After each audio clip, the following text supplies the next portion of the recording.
se acontecer de cair por algum acidente enfim, da internet, eu ligo de volta imediatamente. Isso. A transmissão ela vai seguir.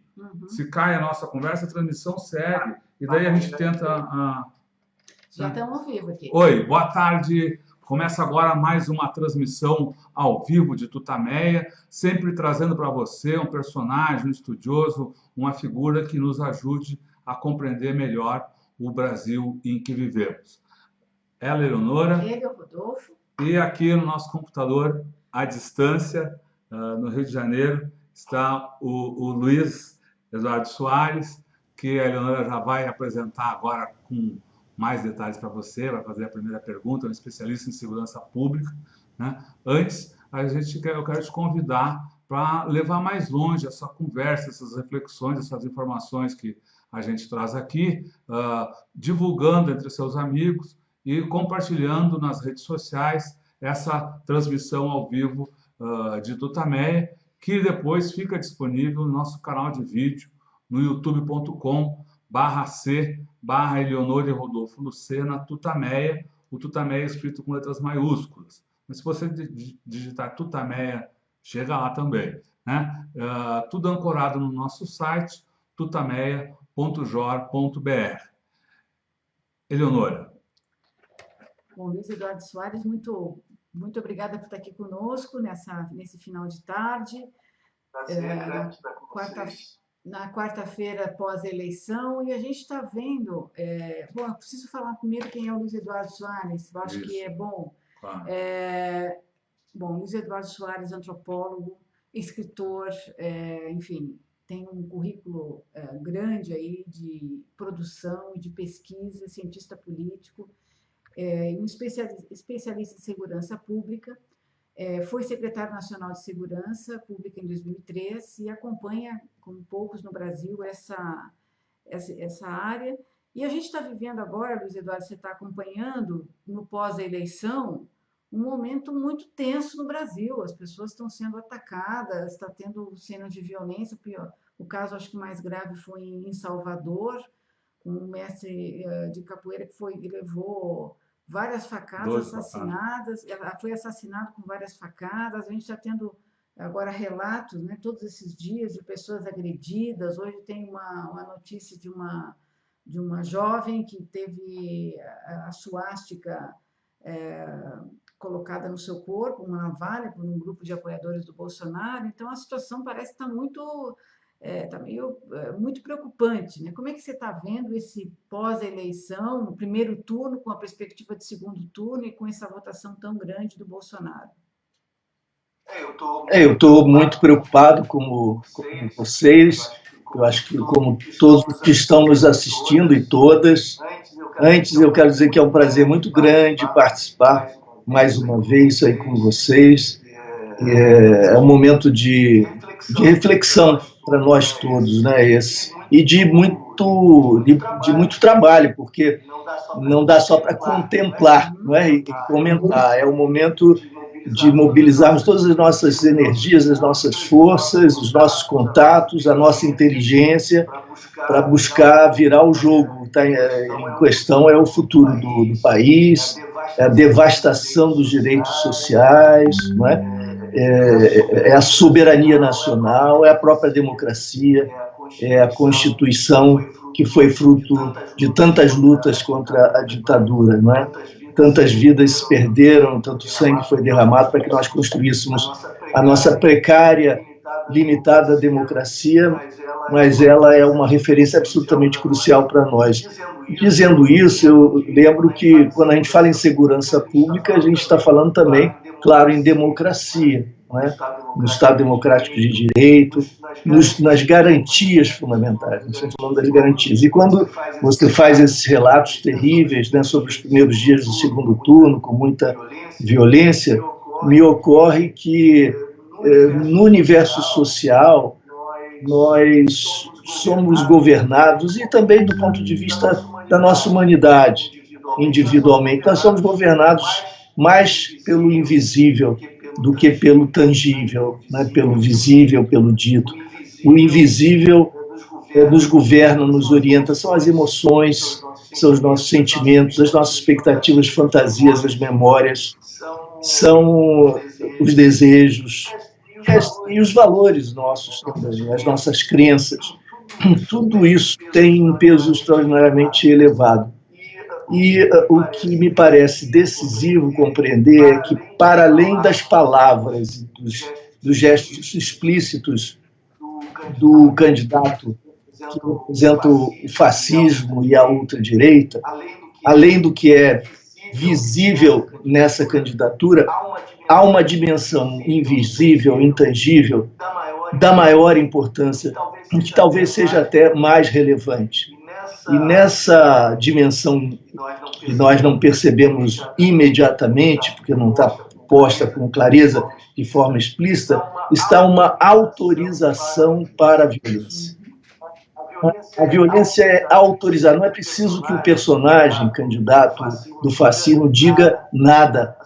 A sua existência enquanto candidato, a sua trajetória, a sua forma de ser e tudo aquilo que dele provém, né, como orientações tácitas, tudo aponta para a violência, a brutalidade, o desrespeito ao outro, a negação do outro, da diversidade.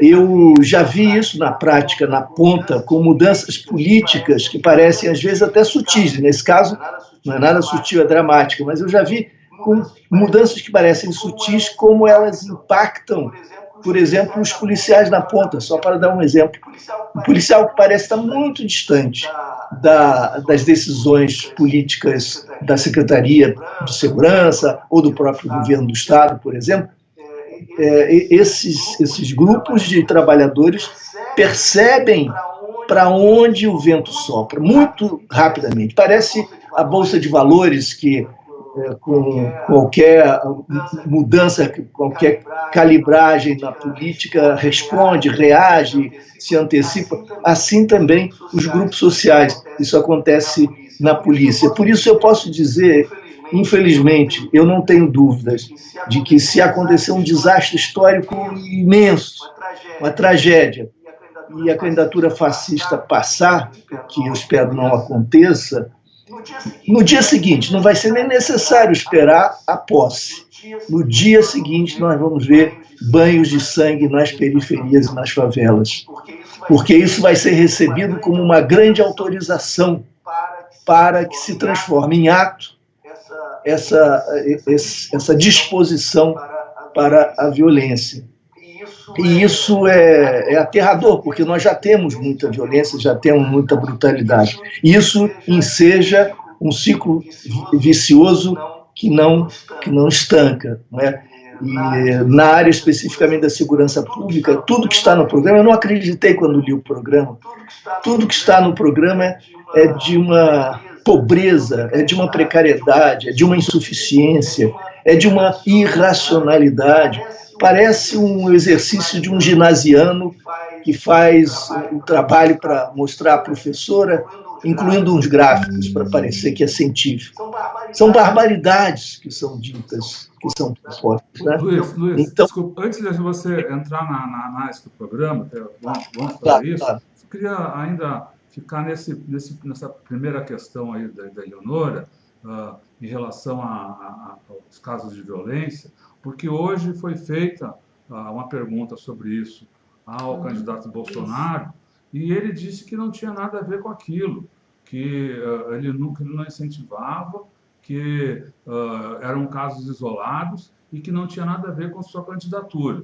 No entanto, na campanha há testemunhas, há vídeos de declarações do candidato dizendo que tinha que metralhar petistas e outras declarações do mesmo teor aí de violência. O próprio marca registrada dele, o sinal, é um sinal de uso de arma, né? Então, quer dizer, ele tem responsabilidade nisso, e como você interpreta essa reação dele, lavando as mãos como Pôncio Pilatos, né? Com Pôncio Pilatos. É muito triste, porque ele tem toda a responsabilidade, Assim como tem responsabilidade os segmentos sociais que o acompanham, evidentemente, mas ele tem a principal cota de responsabilidade. E é como se ele tivesse despertado os monstros, né, para que eles saíssem do armário despudoradamente e nos ameaçassem. Um monstro que há dentro das pessoas, aquele lado sombrio que deseja vingança, é a convocação para a vendetta ou para o exercício da própria brutalidade, como forma de confrontar tudo o que é mal.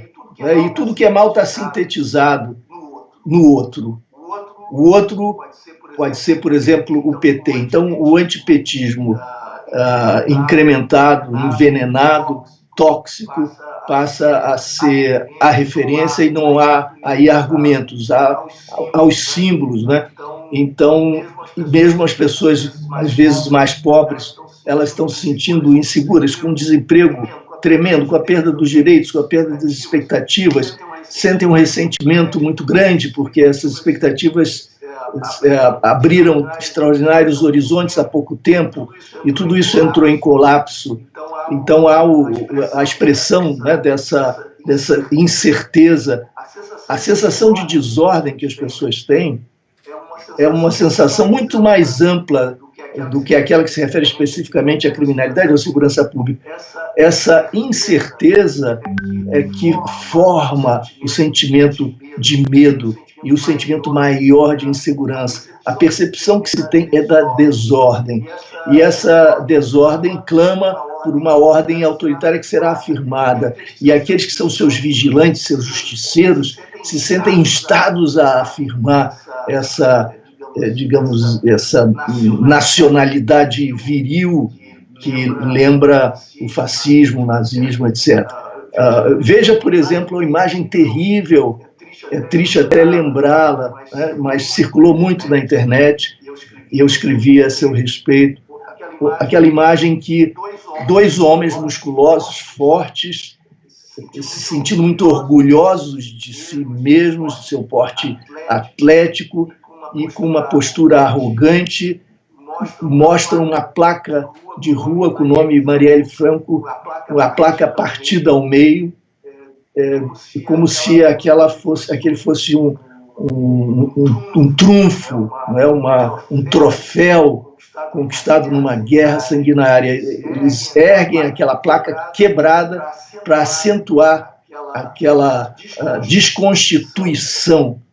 Desconstituição de quê? O nome ali é identificável, mas está perdido, está partido, então se perde o seu sentido, é como se ele fosse devolvido ao silêncio.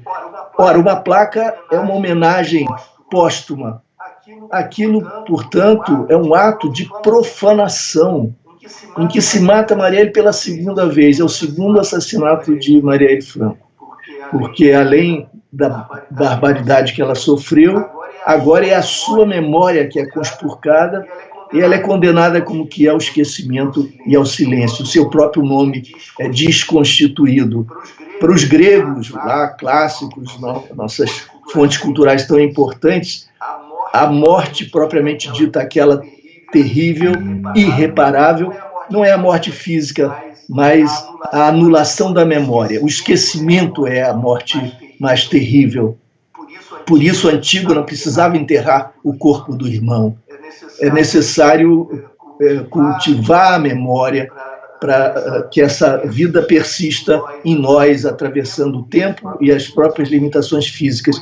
Pois naquela imagem, como que dramaturgicamente, ritualmente, aqueles dois guerreiros partem a memória de Marielle, desconstituem o seu nome e profanam a sua memória, como que a condenando ao esquecimento. O que é absolutamente aterrador, porque parece que eles, com aquele sorriso de guerreiros vitoriosos, arrogantes, parece que eles não se dão conta do que estão fazendo. O também mais terrível ainda é que, abrindo-se a imagem, isso eu não sabia quando escrevi o meu texto e quando falei a esse respeito, quando se abre a imagem, se vê ao lado desses dois homens, um dos quais foi eleito deputado estadual, impressionante, mas a seu lado está o candidato ao governo do Estado que obteve mais votos no primeiro turno e que era um ilustre desconhecido no Rio de Janeiro. E chega à cena pública vinculado a Bolsonaro e abraçando tudo que ele significa. Ele, depois, em declarações, disse que não tinha nada a ver com aquilo, que não incentivou aquele ato, mas a imagem mostra ele contemplando o que está acontecendo, portanto, anuindo, portanto, consentindo, se mostrando cúmplice daquele gesto, daquele ato terrível de profanação. É preciso mais alguma coisa? É preciso mais alguma coisa do que isso, como incitação à violência? Eles criticam tanto os que defendem posições diversas das deles e que defendem mudanças legais, como sendo aqueles que fazem apologia do crime, simplesmente porque consideram que uma ou outra lei não está correta e deve ser alterada, né? Mas aqui eles não se dão conta de que estão, de fato, conclamando a violência, clamando por violência, estimulando, né, animando a violência que existe em cada um de nós como potencial. E os que se conectam com esse ódio terrível, que é o ódio gerado pela insegurança e pela incerteza, uma busca imaginária de ordem, para que esses se convertam em guerreiros, né, desse exército sem pátria, sem horizonte, sem utopia, sem orientação, sem norte, sem valor. É uma situação perturbadora e, evidentemente, o candidato é responsável, porque desde o início de sua campanha já longa, já lá se vão uns 2 anos pelo menos, toda a sua atitude, todos os seus discursos, todas as suas demonstrações públicas apontam na mesma direção. E, lendo o seu programa na área de segurança, nós verificamos que isso dá continuidade exatamente a essa postura. Liberação, acesso às drogas, às armas, né? As armas devem ser liberadas, todos vão poder ter acesso às armas. Eles dirão sim, não, com controle no sentido de que a pessoa tem de apresentar algumas credenciais mínimas, etc. Mas nós sabemos o que isso significa. Significa, de fato, a liberação, o acesso às armas. E nós sabemos também, por outro lado, que mais armas implicam mais morte no mundo inteiro. Isso é um consenso na comunidade científica, e qualquer número que aponte no sentido contrário é manipulação. É manipulação, não há dúvida alguma. Nós sabemos que mais armas implicam mais mortes. Tanto que nos Estados Unidos a questão toda está sendo discutida em torno de alguns valores tradicionais, mas não quanto à questão, provavelmente, da segurança, porque não há como sustentar que as armas sirvam à segurança. Há valores tradicionais da sociedade e mesmo lá eles estão no caminho da revisão. Mas a grande maioria dos países democráticos, ou o caminho no sentido do desarmamento pleno, como o Japão ou a Inglaterra, a Grã-Bretanha, ou para sua limitação, para sua restrição, etc. E nós estamos falando de países nos quais morrem, no máximo, algumas dezenas vítimas de assassinato. No Brasil, nós tivemos, ano passado, 63.880 homicídios dolosos, um recorde mundial.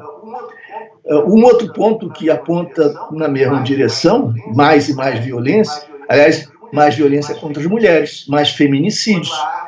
Quando há armas em casa, há mais suicídios, feminicídios, há mais violência doméstica com danos intensos, né? Isso também está demonstrado. Então, esse é um ponto muito claro. O outro ponto é a suspensão dos controles do comportamento policial lá na ponta, né? Exceção de ilicitude ou supressão da ilicitude, é uma cláusula militar, é um tipo de valor e de norma que se aplica em guerras. Quem matar na guerra, matar o seu inimigo na guerra, está protegido previamente de qualquer acusação, de qualquer denúncia, de qualquer processo, etc. Que ali a sua função é essa, propriamente, a eliminação do inimigo.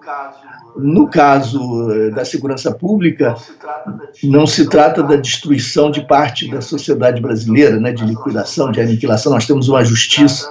Se trata, eventualmente, da investigação, e quando a investigação apontar na direção de suspeitos, se trata da prisão e do julgamento desses suspeitos. Quando há resistência armada dos suspeitos, então se autoriza já, a nossa Constituição autoriza, em acordo com todos os códigos internacionais, a legítima defesa por parte do policial. O policial pode recorrer à legítima defesa, como qualquer um de nós, e pode e deve agir em legítima defesa de terceiros também, quando eles estão na iminência de sofrer uma violência da mesma magnitude. Por isso, a polícia é uma instituição que aplica a força de modo calibrado, digamos. Ela é caracterizada como aquela instituição que recorre ao uso comedido da força. O que significa isso? O uso segundo um gradiente, que é determinado nas instituições, segue parâmetros internacionais. A força se faz na medida da necessidade em cada caso específico. Ela vai elevando a sua intensidade na medida em que a resistência também eleve a sua intensidade. E só num caso extremo, a letalidade é autorizada, legalmente, constitucionalmente, aqui e no mundo democrático, né? Porque se trata de defender a própria vida ou a vida de terceiros. Isso já está estabelecido. O que está na proposta do candidato fascista é a exclusão de ilicitude, é esse tipo de determinação bélica que suprime qualquer controle e autoriza a morte do outro, que passa a ser visto como o inimigo. Já é visto normalmente, infelizmente, na segurança pública como inimigo, por isso os números são aterradores. O número daqueles que morrem por ação excessiva, né, por brutalidade policial excessiva, que não é aquela que decorre das necessidades do momento, mas que se faz como execuções extrajudiciais. Nós sabemos que são inúmeros esses casos. Só no Rio de Janeiro, de 2003 a 2017, houve 13.387 mortes provocadas por ações policiais. No Brasil, em 2016, houve 4.222. São casos muito, muito numerosos. Os números aludidos, referidos no programa do candidato de ultradireita, são números equivocados, inteiramente equivocados e manipulados. Os números relativos à brutalidade policial letal são números imensos, altíssimos, elevadíssimos. E isso sem essa supressão, né, essa exclusão da ilicitude, no caso da morte. Isso é mais do que uma consideração técnica, é isso que eu quero compartilhar com vocês. Isso é uma autorização. Isso é uma mensagem muito clara. A mensagem no seguinte sentido: é para matar. Sintam-se à vontade, com plena liberdade, para matar. E vocês serão heróis gloriosos, merecerão panteões, honrarias. Essa é a mensagem que está colocada, né? E vocês podem imaginar, então, num quadro que é esse o nosso, o que isso implicará. Inclusive, eu diria, um incremento do tráfico de armas. Por quê? Porque o outro lado vai perceber que vai ter de enfrentar agora uma violência de nível muito mais elevado ainda e, portanto, vai lançar-se à busca de armas ainda mais poderosas. E nós vamos ter um ciclo devastador, né? E eu já disse várias vezes, em diferentes oportunidades, o seguinte: isso conduz à degradação da instituição policial, isso conduz ao aumento da insegurança pública. Por quê? De forma muito objetiva. Porque quando se dá ao policial na ponta a liberdade para matar, dá-se-lhe também, indiretamente, a liberdade para não fazê-lo. E isso passa a ser objeto de negociação, caso a caso, nas vielas, nos becos, nas periferias, nos cantos da cidade. em que o policial, diante do suspeito, diz: olha, não me custa nada matá-lo. O que é que você me dá para que eu não o faça? Vamos lá. E é claro que cada um dá tudo o que tiver. Há aí uma fonte que sempre se inflaciona, uma fonte de atração de recursos, sempre se inflaciona. É a fonte principal de degradação das instituições policiais. Então, nós temos segmentos muito numerosos que se corromperam. Esses segmentos tendem a se fortalecer, porque sempre que nós temos políticas desse tipo, esse comércio da vida prospera, é incrementado, gerando consequências diversas.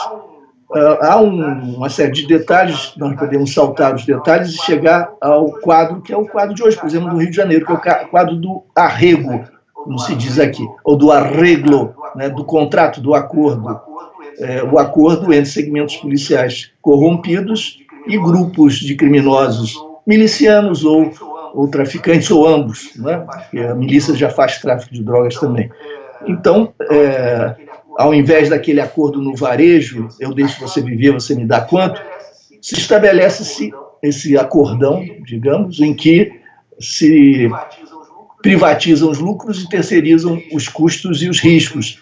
Vocês fazem o que lhes competir, o que lhes couber, tráfico de drogas ou o que seja, e nós nos apropriamos de parte dos lucros provenientes dessa prática de vocês. Nós não precisamos entrar em conflito, correr riscos. Então, vocês nos entregam ou diariamente, ou semanalmente, ou mensalmente, ou um percentual das vendas dos lucros, de quaisquer que sejam negócios, não necessariamente das drogas, e nós autorizamos e informamos sobre operações, não as fazemos, etc., etc., e dessa forma dividimos aí o butim, né? Ou um percentual ou uma importância fixa. Foi isso que destruiu a polícia do Rio de Janeiro, e não só no Rio de Janeiro. Vejam como, no ímpeto de fortalecer a polícia, nós a destruímos, nós a esmagamos, ela se liquefaz, por assim dizer, porque não há uma instituição contra o crime se a instituição é sócia do crime. É muito simples de entender. Eu não estou dizendo que a instituição policial no Rio seja sócia do crime, na sua integralidade, mas há segmentos muito numerosos que são sócios do crime. E essa é uma das dificuldades centrais, é a dificuldade inicial, a mais importante, sem cuja solução nós não avançamos na direção da redução da insegurança no Rio. O que é que nós vamos ter, então, com essa exclusão de ilicitude? Uma convocação, né, para a brutalidade letal, a exponenciação do tráfico de armas, o ciclo vicioso da violência se retroalimentando e a degradação por corrupção das instituições envolvidas. Nós já vimos esse filme, que essa política não é nova, é a que se aplica no Brasil e que conduziu a esses desastres todos, né? Agora vai ser intensificada, mas não dá para compreender como a intensificação do que não deu certo produza resultados distintos. Einstein dizia que para ele, a definição de loucura é essa, é fazer o mesmo esperando resultados diferentes. E, ao mesmo tempo, há um estiolamento do direito, da justiça, das instituições que poderiam ou deveriam proteger, defender o cidadão. Na medida que fica autorizado matar, que é uma punição que não existe no Código Penal brasileiro, e fica autorizado punir sem julgamento, que é outra coisa que também é anátema da justiça, né? Então, esse tipo de coisa estiola, bastardiza a justiça e o direito, não? Claro, evidentemente. Então, degrada e, digamos, desconstitui as instituições policiais e fere profundamente o Estado Democrático de Direito e a própria justiça. É claro, nós estamos, sem dúvida, diante desse quadro. E há mais ainda outro elemento que revela a absoluta ignorância de quem elaborou esse programa, que é uma saudação aos estados que mais prenderam. Meu Deus do céu, como é possível encontrar num programa da Presidência da República uma afirmação desse tipo, celebrando, parabenizando os estados que mais prendem e afirmando que o Brasil prenderá muito mais. Muito bem. O que é que nós estamos... Quem é que está sendo preso? Dos 63.880 homicídios dolosos, que são os crimes contra a vida, os crimes mais graves, a taxa de esclarecimento e investigação é muito baixa. Não se sabe com precisão, mas gira em torno de 8%. Provavelmente, esse é o dado mais próximo. Então, nós temos, de fato, uma impunidade espantosa relativamente aos crimes contra a vida. E nós toleramos isso como nação porque os que pagam com a vida o preço dessa nossa insensatez coletiva são, sobretudo, os negros, os pobres, moradores dos territórios vulneráveis. A grande maioria das vítimas provém desses espaços e tem essas características. E talvez por isso nós naturalizemos esse escândalo que é exorbitante, né, e convivamos com ele. Se isso atingisse a classe média, as elites, governos cairiam, o país já teria mudado nessa área muito profundamente. E o que acontece é que aqueles que nós prendemos não são os homicidas, né? Temos lá 13,7% no universo de 726 mil presos, dados subestimados, porque é um dado oficial de 2016. Só 13,7% cumpre pena por homicídio. E os homicídios não são praticamente investigados. Significa que se nós estamos prendendo tanto, a nossa população carcerária cresceu de 190 mil em 1990 para 212 mil em 2001 e agora 726 mil. É a terceira já do mundo, a população penitenciária brasileira é a terceira do mundo e é a que mais cresce, que cresce mais velozmente desde 2002. O subgrupo que mais cresce no interior desse universo em expansão acelerada é aquele formado pelos transgressores da lei de drogas. E como no Brasil o que se está prendendo em flagrante delito, mais de 80% dos presos foram presos em flagrante delito, nós não estamos tendo investigação. E quais são as características desses presos em flagrante? O problema do flagrante é que só alguns crimes são passíveis de identificação em flagrante delito. Não os mais importantes, os que exigem investigação, os que envolvem crime organizado, nacional, internacional, lavagem de dinheiro, estruturação poderosa. Nada disso se mostra, se evidencia e viabiliza uma ação em flagrante, uma ação coercitiva do tipo flagrante, certo? Portanto, há um crivo seletivo na aplicação da lei e a prioridade passam a ser aqueles crimes suscetíveis de identificação em flagrante. Esse é o foco da atividade policial. Por quê? Porque a polícia mais numerosa está nas ruas 24 horas por dia em todo o país, que a polícia militar está proibida de investigar pela Constituição, mas é pressionada a prender. Então, prende em flagrante. Enche as nossas prisões, enche as nossas penitenciárias. De que tipo de pessoa? Há já pesquisas sobre isso. São os varejistas, pequenos varejistas das substâncias ilícitas, que foram presos sem armas, sem ação violenta e sem vínculo percebido com organização criminosa. Não há investigação, só se pode perceber, identificar ou não superficialmente. Muito bem, esses ficaram pelo menos 5 anos em regime fechado e, para sobreviver no universo prisional, vão ter de se vincular a uma facção criminosa, a qual prestarão contas e lealdade subsequentemente à sua saída da penitenciária, depois do cumprimento da pena. Então, esses, mesmo que não fossem criminosos, violentos, etc., vão ter de se organizar e seguir um destino criminal, uma profissão, digamos assim, por conta desse enlace. O que nós estamos fazendo, então? Só um instantinho, só concluir, só um instantinho, Rodolfo. O que nós estamos fazendo? Nós estamos contratando violência futura. Tá? Desculpe, eu te interrompi. Eu lhe interrompi, desculpe aí, mas era no sentido de que essa ação da polícia, então, ela está, não só não prende os criminosos mais violentos, mas fornece soldados para os exércitos das facções criminosas, é isso? É isso? É isso, exatamente. Nós estamos recrutando força de trabalho para o crime organizado. Nós estamos fortalecendo as facções criminosas e destruindo vidas de jovens que poderiam ser recuperadas e pagando muito por isso, 2.500 por cada preso por mês. esse dinheiro seria suficiente para que cada um deles recomeçasse sua vida.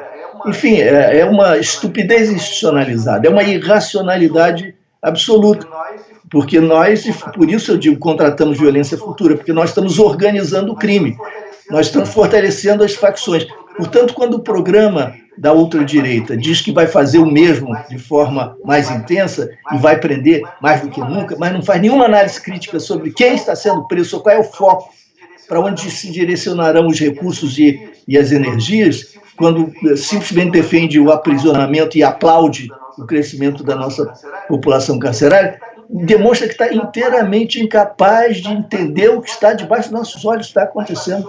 As facções são perigosas, estão organizadas no país inteiro, em função dessa política de encarceramento em massa, sem inteligência, sem a avaliação das suas consequências e sem escolhas fundamentais. Nós precisamos apontar para o que é fundamental, a vida, a defesa da vida. Redução do homicídio, esse tem que ser o grande compromisso. Isso significa menos armas, não mais armas, menos prisões descartáveis, essas que são inúteis e geram esses efeitos perversos. Portanto, há um equívoco completo nessa orientação da ultradireita. E está vendendo a imagem de força de ordem de segurança. Com esse obscurantismo, com essa falta de visão, nós vamos para o desastre, mais ainda, mais fundo no pântano. E veja, a primeira proposta do candidato no Rio de Janeiro, o candidato que está na frente das pesquisas no Rio de Janeiro, ligado à ultradireita: vou acabar com a Secretaria de Segurança Pública. É alguma coisa inacreditável, porque se há algo positivo que foi feito na nova República depois da redemocratização, do pouco que se fez na área de segurança, se há algo positivo é a criação das secretarias de segurança, para minimizar os males que decorrem do nosso modelo policial, que desagrega, que impede a cooperação. Então a secretaria está no lugar do elo, do vínculo, da articulação entre as instituições. Por isso ela tem que ser uma autoridade superior às das polícias. Quando as polícias passam a ser secretarias ou entidades independentes, é claro que nós aprofundamos o abismo entre elas, evidentemente. E eu sei de onde vem essa proposta. É muito engraçado, o engraçado não é bem a palavra, é irônico, que o candidato diga assim: acabaremos com a politização da segurança pública, a interferência política. Mas vejam que paradoxo. Essa proposta vem sendo defendida no interior da Polícia Militar por um grupo de oficiais ultracorporativistas. Essa proposta é fruto da pior política, a política de clientela, a política de natureza demagógica, atendendo lá a um pequeno mercado eleitoral, de forma que age de forma corporativa, etc. Essa proposta não tem qualquer sustentação possível. E diante do questionamento, ele provavelmente dirá: não, mas a articulação farei eu, ou o governador. Mostraria, se ele assim respondesse, que ele não tem noção de como funciona a segurança pública, nem tem noção de como funciona um governo, porque um governador não pode ser governador, gestor do Estado do Rio de Janeiro tão complexo, e, ao mesmo tempo, gestor da segurança pública, que requer a dedicação de 24 horas. Isso, evidentemente, não faria sentido. Portanto, nós já começamos muito mal também aqui no Rio de Janeiro. Eduardo, você está descrevendo todo esse quadro, eu estou pensando aqui na quantidade de policiais que, pelo Brasil inteiro, foram eleitos nessa eleição, agora, no primeiro turno, enfim, foram deputados estaduais, deputados federais, senadores, quer dizer, há bancadas de policiais como acho que a gente nunca teve antes. Qual o reflexo disso na política? Isso aí, a fato dos militares participarem da política é uma coisa histórica no Brasil, mas esse nível de participação da Polícia Militar acho que nunca houve. Né? Sim, você tem razão. Eu diria que, é claro que nós teríamos de conhecer cada biografia, cada trajetória, mas se eles estão nos partidos de ultradireita ou que apoiam a ultradireita, eles têm a compreensão expressa nesse programa ao qual eu me referi criticamente agora. E, portanto, têm uma percepção da segurança pública que não faz jus ao fato de serem profissionais da área. E isso significa que eles estão adotando uma perspectiva estritamente corporativa. Vamos valorizar as nossas categorias e vamos desconstituir os mecanismos de controle. Simbolicamente, isso significa: vamos agora nos vingar, agora é a nossa hora, chegou a nossa vez, essa constituição, essas preocupações com valores, com contrapoderes e mecanismos de controle, de limitação, vamos acabar com isso, aí vamos para cima do crime. Esse é o espírito, não é? Que é absolutamente irracional, mas certamente a mensagem é essa. Esses policiais eleitos da ultradireita, com esse tipo de concepção, entendem que mais armas, menos crimes, quando sabemos todos que é o contrário. Esses que têm essa percepção a respeito do aprisionamento, enfim, que estão achando que esse nosso arranjo institucional está adequado e é suficiente, esses só vão corroborar as visões demagógicas punitivistas extremadas que estão em ascensão nessa vaga conservadora, não é? Provavelmente eles serão soldados dessa perspectiva tão negativa. Uma explicação que está muito recorrente aqui nos últimos dias, depois do resultado das urnas, é que a percepção de insegurança que levou o voto ao Bolsonaro. Isso que acabou sendo um dos fatores importantes. Hoje o Valor Econômico traz uma matéria dizendo, não sei se você viu, dizendo que o PT teve mais votos nas áreas mais violentas, que é um pouco, enfim... Seria contraintuitivo isso. Não sei. Como é que você vê essa situação da segurança, que é um fato, né, a insegurança, principalmente nas cidades e tal, com a escolha dos candidatos? Bom, era preciso ver em detalhes, mas eu diria que as áreas mais conflagradas, muitas vezes, são também as mais pobres. E talvez o voto decorra da classe social e da experiência socioeconômica, e não da segurança ou insegurança, né? Outra possibilidade é que aqueles que liberam a polícia para matar é muito, muito, muito perigosa e negativa. Então, eles também teriam, por experiência própria, essa percepção. Outra possibilidade interpretativa é aquela a qual eu aludi no início da nossa conversa. A sensação de insegurança e de desordem é um sentimento muito mais amplo do que aquele que se nutre do medo da criminalidade, porque ele provém do desemprego, da falta de perspectivas, da desestabilização de valores conservadores tradicionais que formavam como que âncoras, né, para a própria construção subjetiva de si, de cada cidadão.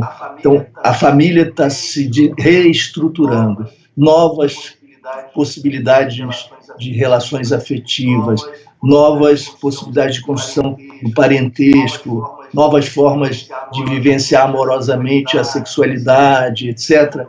Tudo isso é profundamente desestabilizador, né, para uma personalidade ancorada em valores tradicionais.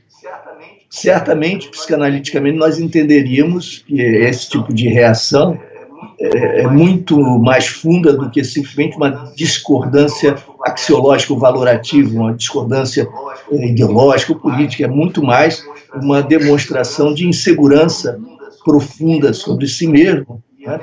E a necessidade de que esses pilares, essas âncoras não sejam desestabilizadas, porque o que está em jogo é sua autoconstituição.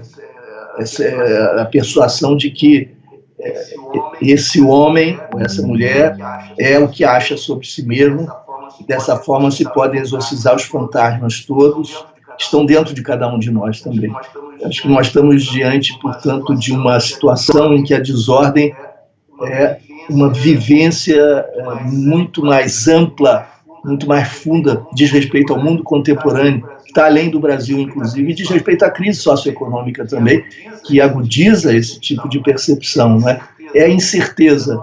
Essa é a nossa era. O Sérgio Abranches escreveu um livro muito interessante sobre o século XXI, lembrando, já autores que aludiam a isso no final do século passado, que nós estamos entrando, já vivemos plenamente a era da incerteza.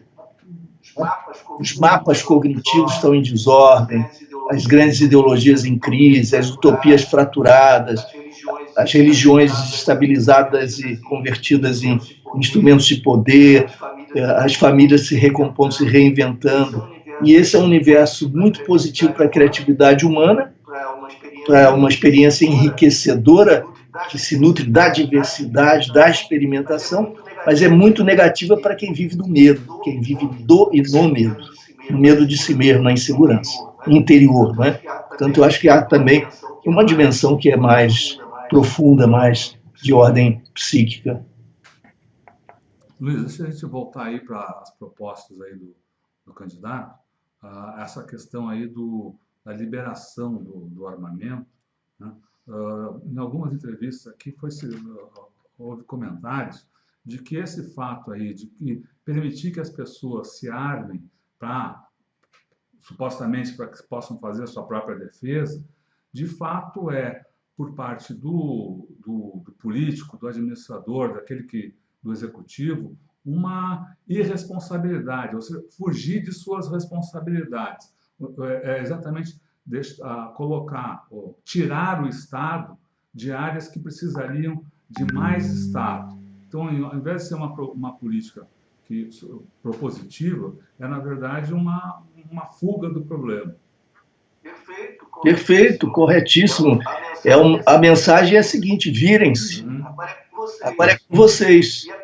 E é curioso, porque nem o mais extremo neoliberal foi capaz de propor que o Estado abdicasse suas responsabilidades na segurança pública. Nem Robert Nozick, ídolo dos republicanos da direita norte-americana, disse isso, ao contrário, porque a segurança pública tem de ser forçosamente a própria razão de ser do Estado, que monopoliza a violência e por isso substitui os baronatos feudais, né, constituindo os Estados-nação, que são os que nós conhecemos. Portanto, seria uma regressão a essa posição, digamos, histórica anterior à modernidade, né, em que cada um tomaria conta de si mesmo, de sua família, num faroeste que é incompatível com a experiência urbana que é a nossa. Né? E isso significa o seguinte para os nossos espectadores, para aqueles que estão nos assistindo: imagina o seguinte, eu digo à minha filha, Alicinha, olha, você vai para a festa, né? No sábado vai estar indo agora para a festa, então, se você vai para a balada, não esqueça de levar a sua pistola. Já está com a sua pistola, está com a sua munição aí, direitinho? Ok. Né? Ô, Carlinhos, vem cá, você está indo para o Maracanã, para o Morumbi, então já pegou a sua pistola, está com a sua arma direitinho, está com a munição. Vocês imaginem todos os membros de todas as famílias recebendo esse tipo de instrução. E o pai ainda diria: mas lembre-se que os outros também estarão armados. Lembre-se que o taxista estará armado. Lembre-se que ao seu lado há alguém que pode se sentir insultado por um olhar seu. Lembre-se das paixões humanas. E as pessoas bebem uma cervejinha que seja. Vocês podem imaginar o que isso significa. Agora, deixando de lado essa figura assim bizarra, sabe-se que quando o cidadão está armado, ele, não sendo um profissional, não está preparado, por mais que treine até usar a arma, etc., não está preparado para enfrentar, por exemplo, um assaltante, porque o assalto depende da surpresa, senão não será realizado. E se a pessoa é pega de surpresa, ela teria de ter uma habilidade extraordinária, uma frieza de profissional para usar a arma em sua própria defesa. O que acontecerá como a gente vê com frequência, a tentativa importará numa elevação do grau de violência do criminoso. Possivelmente isso transformará um assalto num latrocínio. Né? E mais, essa arma será roubada.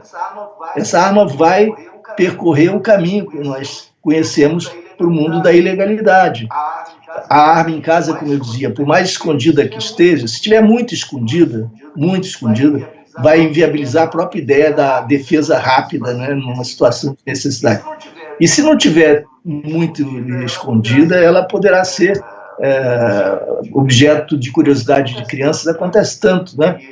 E na brincadeira o tiro se dispara. Ou no momento de descontrole, num confronto passional, o homem pode matar a mulher. A violência doméstica é uma praga, o feminicídio uma praga, e se nós armarmos essa praga, ela se multiplicará, se intensificará.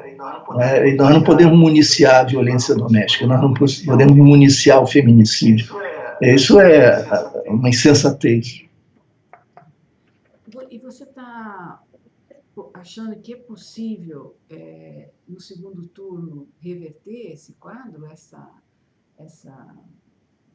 situação onde o candidato fascista tenha a maior parte dos votos? Eu acho que é possível, sim. Muito difícil, claro, mas possível, porque as percepções decorrem de múltiplos fatores. Ninguém controla plenamente esse processo, né?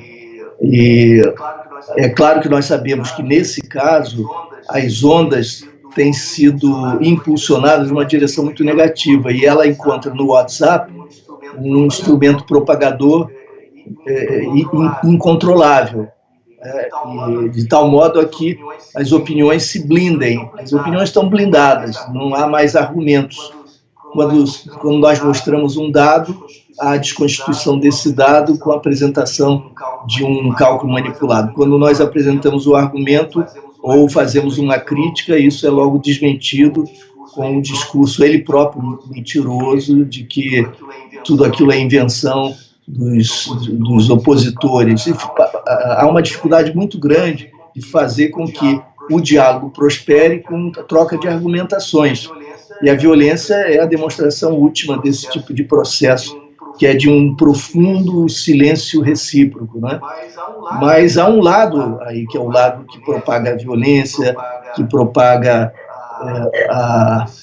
esse espírito belicoso, propaga preconceitos, etc., que é o polo da ultradireita disso. Eu só posso atribuir isso, além desses fatores sociais e psíquicos, né, que decorrem dessa incerteza que se propaga para além da segurança pública, eu posso atribuir isso àqueles que pertencem à elite ou estão a ela aliados e que consideram o seguinte: olha, fazendo as reformas neoliberais, o resto que se dane, o resto vai se organizar ao longo do processo. O importante é essa selvageria implementada. Não importa que isso implique uma carnificina, que se faça. Pinochet não foi assim? Reformas pela democracia ou pela bala. Se democraticamente não passa, nós vamos forçar a mão e criar um híbrido de democracia e autoritarismo para viabilizar as reformas. Então as elites aplaudem inconscientemente, no sentido mais especial da palavra, quer dizer, inconsequentemente, sem se dar conta das implicações disso, porque a economia não fica restrita ali à sua bolha, não é uma esfera limitada, ela está articulada com todas as outras esferas da vida social e da vida humana.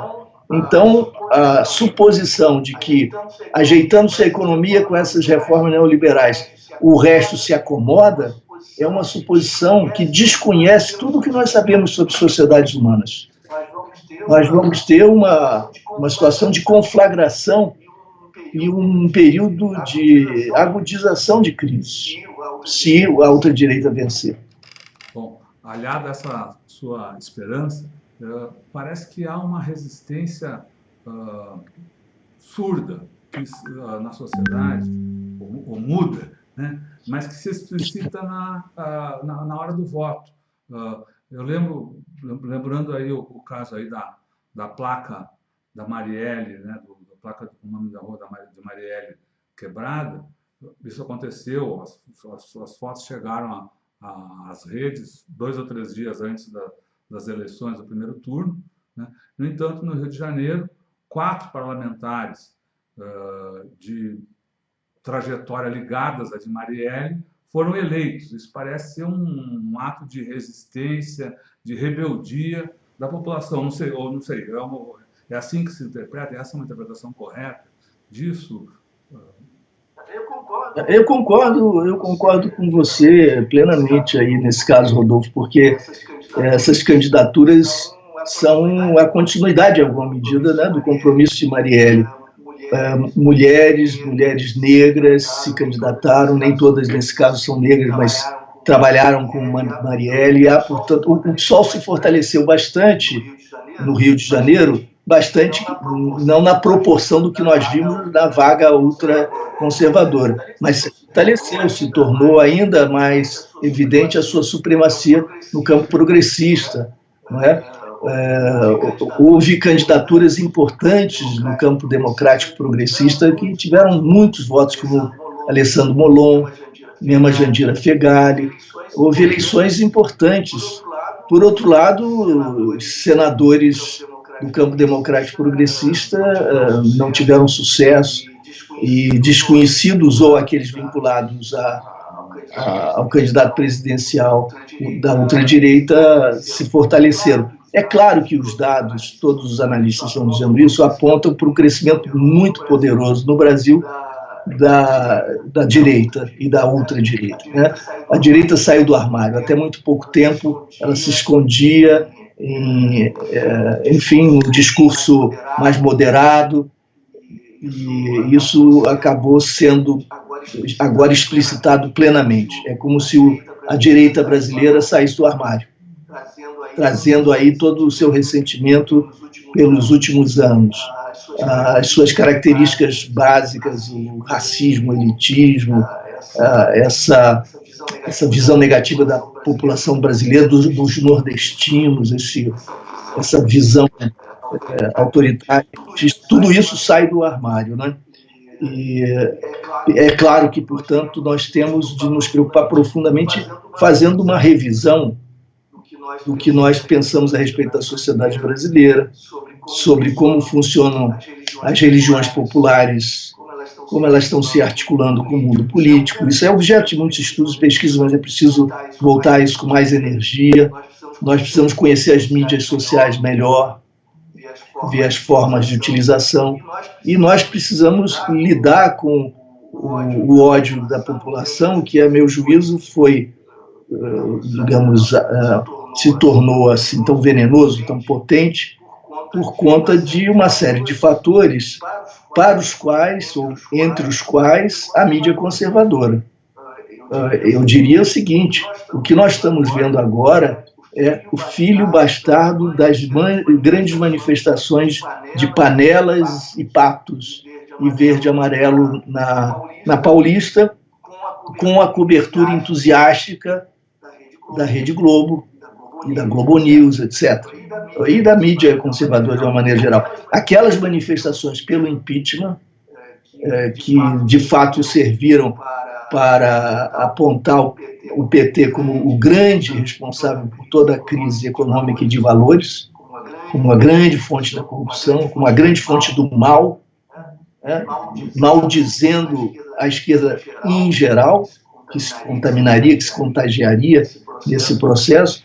Acho que ali nós tivemos não o nascimento da direita, mas a sua conformação, a sua transformação de ressentimento e medo da incerteza que se generalizava num movimento com direção, pelo menos uma direção negativa, definindo o seu polo negativo.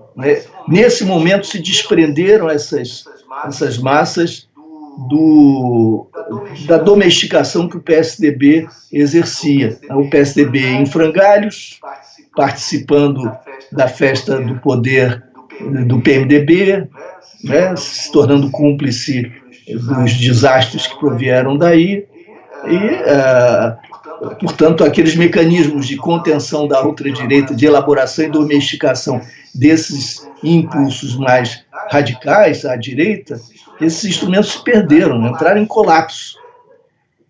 E o PSDB, deixando de realizar essa tarefa, de moderação da ultradireita, de transmutação da ultradireita, acabou liberando espaço, e não há espaço vazio em política, isso é um truísmo, mas enfim, é bom sempre reiterar, abriu espaço para a emergência de um aventureiro desqualificado, que só sabe assodar e fazer girar esse ódio a seu favor, transformando esse ódio em energia de propulsão de sua própria carreira política.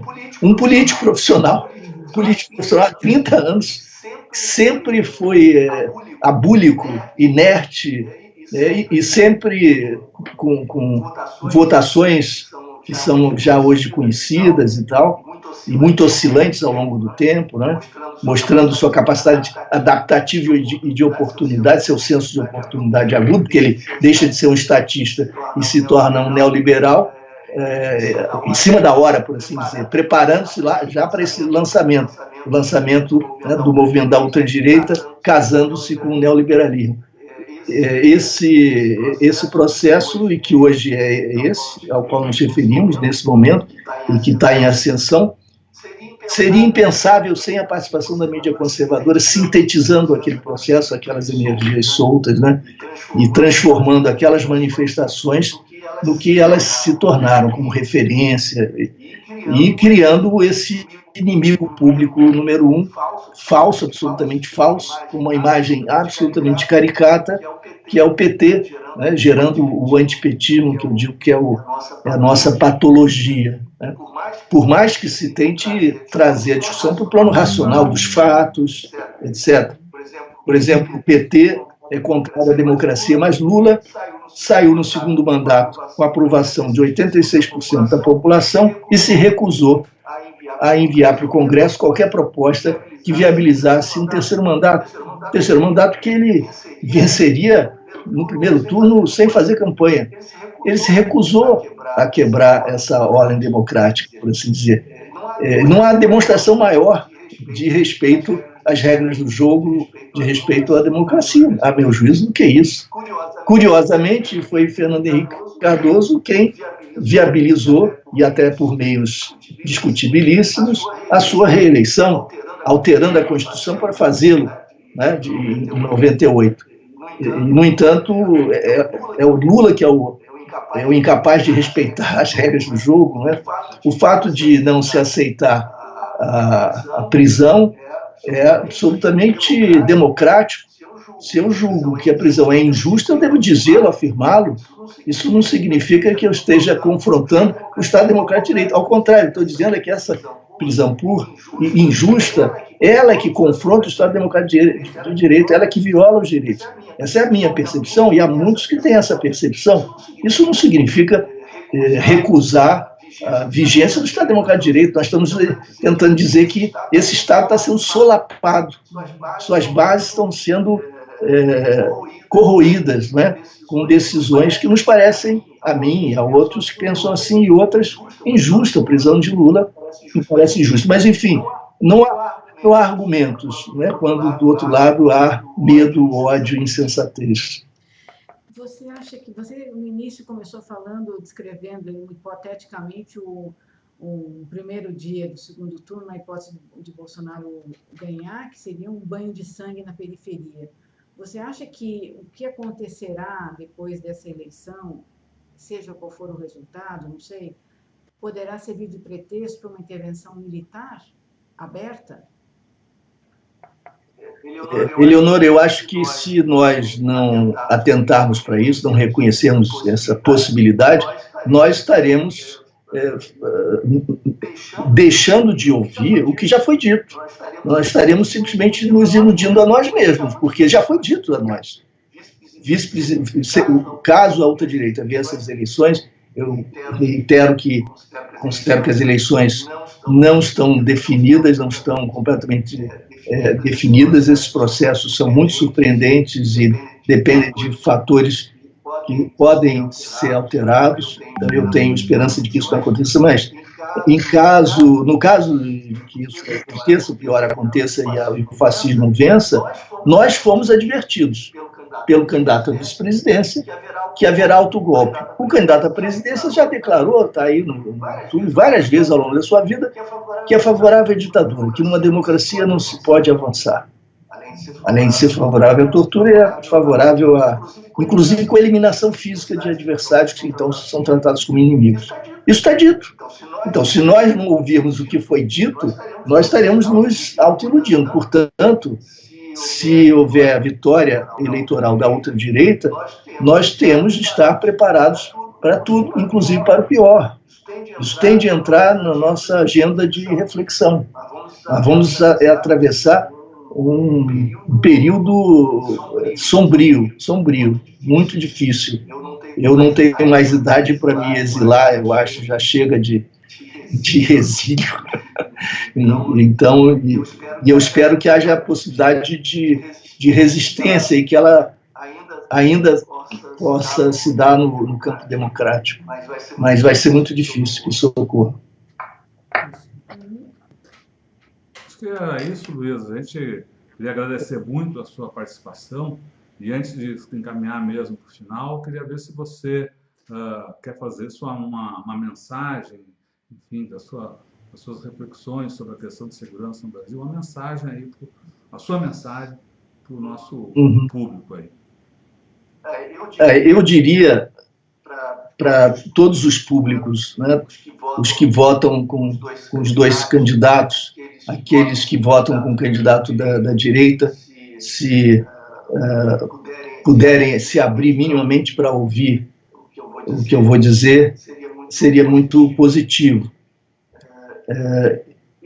Eu tenho uma experiência já longa na segurança pública e posso lhes asseverar que não é por esse caminho que nós vamos minorar, não digo nem resolver, minorar a nossa situação. Eu posso lhes assegurar de que não é esse o caminho. Há experiências nacionais e internacionais à farta que demonstram que é outro caminho de solução e, pelo menos, de redução dos problemas gravíssimos que nós temos na segurança pública. Nós temos que desmontar essas facções, né, cessando esse fluxo de encarceramento voraz, desorientado. Nós temos que redefinir as prioridades, definindo a vida como o nosso grande compromisso e as políticas contra o homicídio como centrais.